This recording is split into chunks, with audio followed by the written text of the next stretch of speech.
I don't want to be called an actor. I don't want to be called a star. I don't want to have a label. I want to have a legacy. I want to be known as someone who has goals and achieves them, and whatever they might be, wherever they might be. I want to be limitless. I want to break stereotypes. I want to go where no man or woman has gone before. And it might be a scary path, and it might be a path that no one's taken, but at least it'll be just mine. I had the worst self-esteem when I was a kid. I was made fun of because of the way I talked, because of where I came from. I was made fun of on every level. And the only way you can change that is setting goals for yourself and saying, I will be the best version of me. When I was 18 and I started doing movies, I gave myself a year and a half. And I said, if I sense that I'm not good at what I'm doing and I don't see something opening up for me, I'm going to go back to college. I always had a plan B. I still always have a plan B. And that's what I always tell young people, that, life doesn't end. It just keeps moving. You have to put your blinkers on and find what you do best and just keep moving. There was a film I did called Fashion very early in my career. That kind of changed me a little bit, that movie. It was at a time where female-led films weren't given as much importance as the boys' movies were, because boys' movies make more money. Meghna, you're next. Come on. Come on.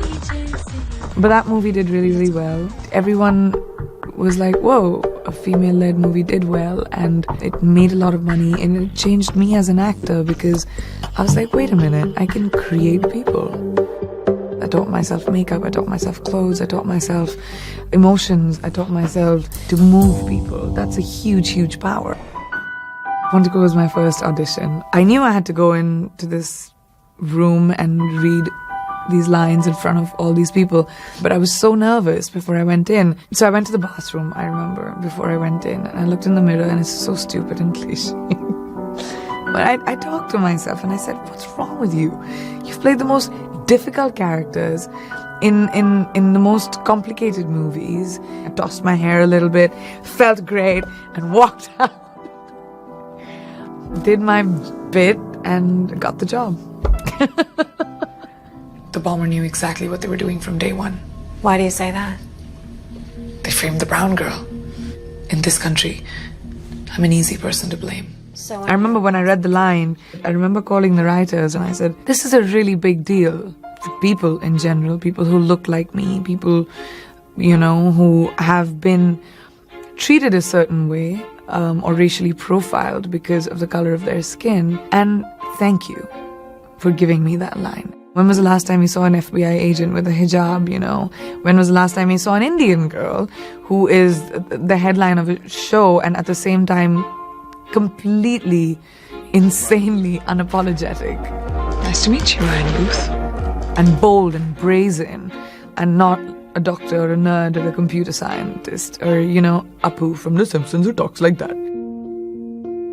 When I was very young, I was 19 and I was doing first few movies, I remember that the producer just said, well, she can't work it out, it's fine, we'll just cast someone else. Girls are replaceable. Subconsciously, it really worked on my mind.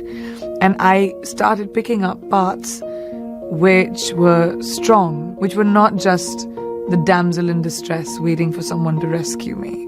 Now, 13, 15 years later, the movies that I do, I'm irreplaceable.